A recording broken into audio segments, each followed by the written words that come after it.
Lettre d'injure à la société et à mes parents, dit par Émile Berlerme, le 5 janvier 2018. Si vous êtes capable de comprendre ce qui suit, alors vous avez déjà passé, gaspillé, plus de 20%. Entre parenthèses, à 20%, vous n'êtes toujours pas socialement émancipé. Donc 20% de votre vie sur la planète, si tout se passe selon vos espérances. Pourquoi faire? Pourquoi vivez-vous? Et surtout, pour qui vivez-vous?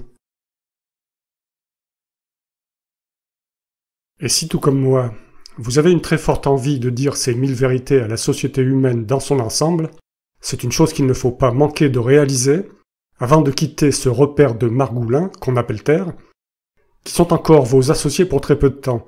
Profitez de vos vertèbres rouillées, de votre manque de sommeil, de vos courtes nuits, de votre cerveau encore vaillant, pour composer une belle ode à la vengeance.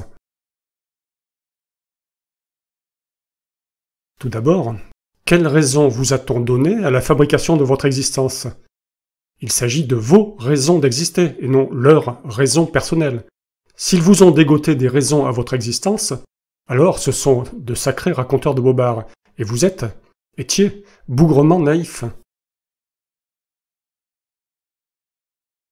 Si tout comme moi vous n'avez pas questionné vos parents, c'est que probablement vous êtes né dans un système patriarcal dictatorial dans lequel votre cerveau a été totalement blindé à la culture ambiante.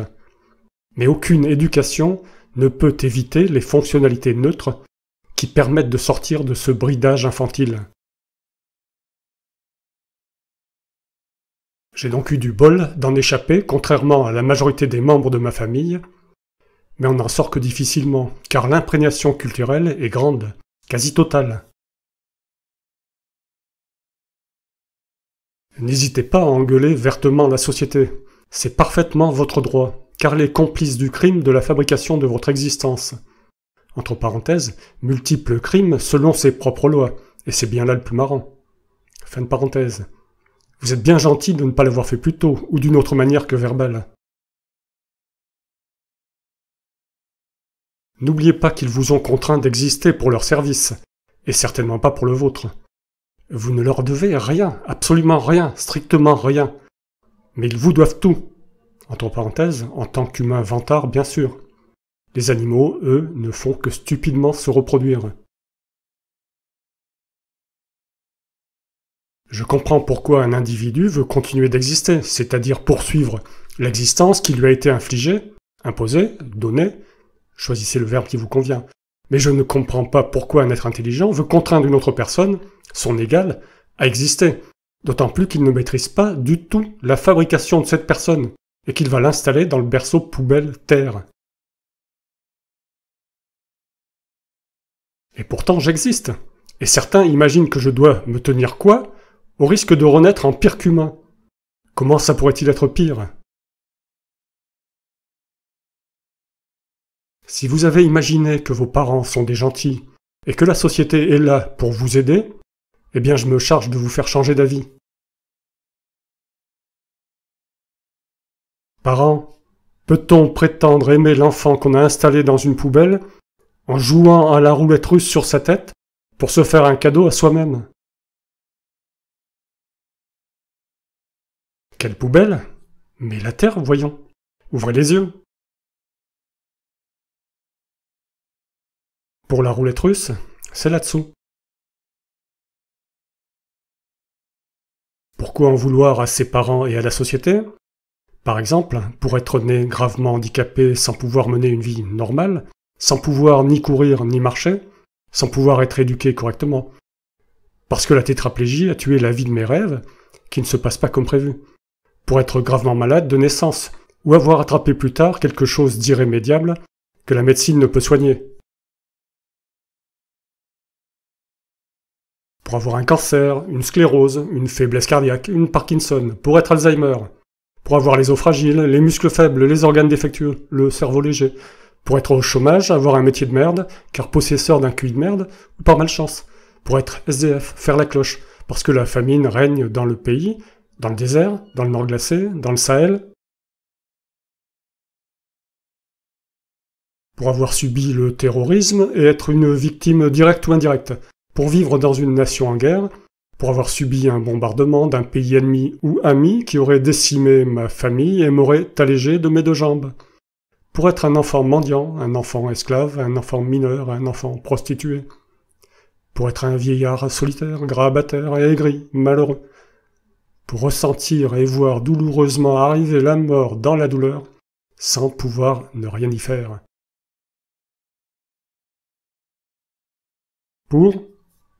Mais je crois que ça suffit pour en vouloir à la société, à toutes les sociétés humaines dans tous les lieux et toutes les époques.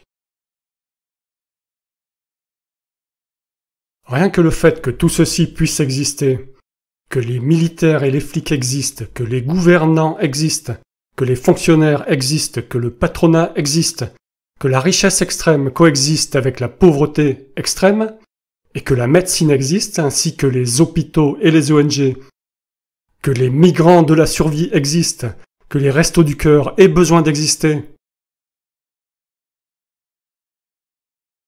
que les stupides religions existent pour tenter de nous apaiser alors que nous n'aurions pas besoin d'être apaisés si nous n'existions pas, et qu'on ait osé lancer la fabrication de mon existence, d'une existence consciente et sensible quelconque, dans un tel bain pestilentiel mondial permanent, me débecte au plus haut point.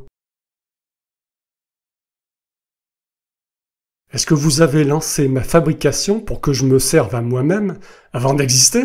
Ou encore pour que mes expériences de vivant servent à décorer ma tombe? Avez-vous fabriqué un imbécile incapable de comprendre l'absurdité de l'existence? Manque de chance, pour moi, je suis parvenu à m'extirper par hasard de l'idiotie bienheureuse animale, du crétinisme ambiant général, qui est le lot de l'immense majorité des autistes que sont presque tous les humains spécialisés dans leur propre rouage social et fiers de l'être. Mais je ne suis pas Pangloss, ni Candide. Mon jardin d'agrément, mon potager, ma basse-cour, mon terrain de jeu, c'est la terre dans sa totalité. Vous le salopez, ce jardin, dans lequel vous m'avez balancé de force. Il est invivable. J'ai le droit de le saccager encore davantage, ce jardin. J'ai le droit de me venger des pousseurs et de leurs complices. Mais je ne l'ai jamais fait. Pourquoi? Je l'ignore, j'ai sans doute autre chose à faire. Société. Une société qui commande, qui ordonne, qui dirige, qui menace, n'est pas une société d'associés égaux, mais une dictature d'oligarques profiteurs. Une société qui autorise la fabrication de personnes handicapées, les considérant sans doute comme des dommages collatéraux, est une immonde pourriture. Une société qui ne prévoit pas l'installation de ses propres associés avant, je précise bien avant, le lancement de leur fabrication est imprévoyante, donc stupide, ou se fout royalement de ses concitoyens. Pour qui nous prenez-vous, vous les dirigeants? Sommes-nous des crétins français? Qu'est-ce que ça vous fait, messieurs les patriotes, d'enrichir la génétique française avec nos gènes de crétins? N'avez-vous pas l'impression de cracher en l'air? Si nous sommes une société, comme la Constitution française le précise une trentaine de fois, comment peut-on être associé de force quand la loi l'interdit? Une fois associé, quel mot ai-je à dire sur cette société? Quand chacun peut rajouter un associé sans le consentement d'aucun des autres associés, y compris le nouvel associé fabriqué pour servir, comment peut-on appeler ça une société? Une société d'esclaves ne sera jamais une démocratie. Mais qu'ai-je à faire d'une démocratie ou tel type de gouvernement? Vous ai-je demandé à être gouverné avant d'exister? Tant que le monde aura besoin d'être gouverné, ne faites pas d'enfants. Un esclave qui réclame la liberté, mais qui fabrique un esclave est d'une grande stupidité. Il n'est pas étonnant que l'humanité vive en guerre permanente d'esclaves contre d'autres esclaves. De nos jours, ils foutent les bébés dès 3 ans dans des crèches pour débarrasser les parents de ce boulot de surveillance et de torchage de cul, et pour déjà socialiser le moutard qui n'a pas demandé à vivre ni à être éduqué. C'est l'école de la vie, l'apprentissage au travail qui commence, car vous avez été fabriqué pour tenir un rôle social. la société prend en charge bébé qui va bientôt devenir responsable d'exister. Entre parenthèses, insondable mystère de la magouille sociale. Vous allez être un rouage, que vous le vouliez ou non. Que vous soyez social, asocial ou antisocial, vous êtes un rouage. En fait, vous ne voulez rien à la naissance. Votre cerveau est totalement vierge de connaissances. Si vos éducateurs savent s'y prendre, ils parviendront à vous rendre enthousiaste pour la vie que vous allez mener. Voyez comme le monde est beau. Comme il vous cache le plus laid, évidemment qu'il vous paraît beau.